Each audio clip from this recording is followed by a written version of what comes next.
या प्रारूपामध्ये प्रामुख्याने सर्वसाधारणपणे त्या कोचिंग क्लासेसची नोंदणी करणं अपेक्षित आहे. किमान 25च्या पुढे विद्यार्थी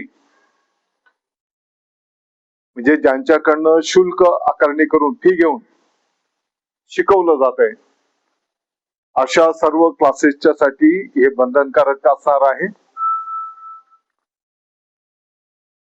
13 वर्षाखालील विद्यार्थ्यांना तिकडे प्रवेश देता येणार नाही. इतर शाळांमध्ये जे शिक्षक बंधू भगिनी आता कार्यरत आहेत त्यांना कोचिंग क्लासेस मध्ये सहभाग घेता येणार नाही.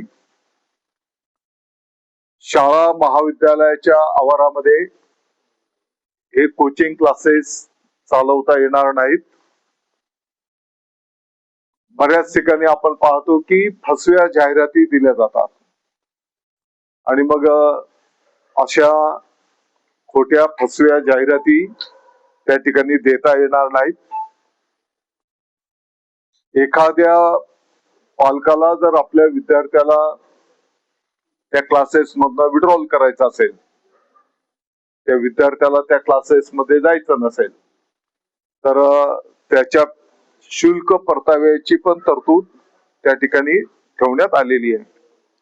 आणि साधारणपणे ज्या काही भौतिक सुविधा असतात, एका विद्यार्थ्याच्या साठी साधारणपणे 1 स्क्वेअर मीटर अशा पद्धतीची जागा त्या क्लासेसची तिकडे अपेक्षित आहे.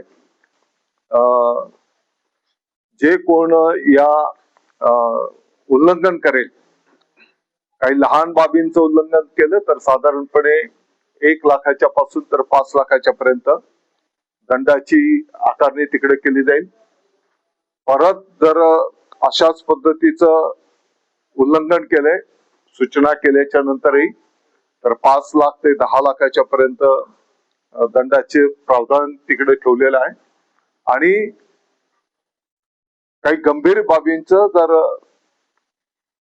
तिकडे काही घटना घडली तर 50 लाखाच्या पर्यंतची दंडाची तरतूद त्या ठिकाणी करण्यात आलेली आहे. ऐका ना, माझी आपल्याला विनंती आहे,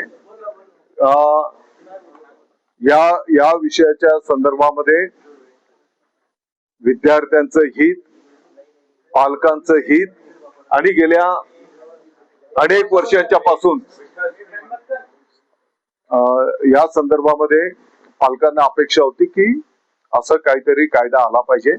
आणि म्हणून मुद्दामहून आपल्या माध्यमातून मी महाराष्ट्राच्या नागरिकांना विनंती आवाहन करतो की आपल्याही काही सूचना या संदर्भातल्या असतील तर त्या आपण द्याव्या.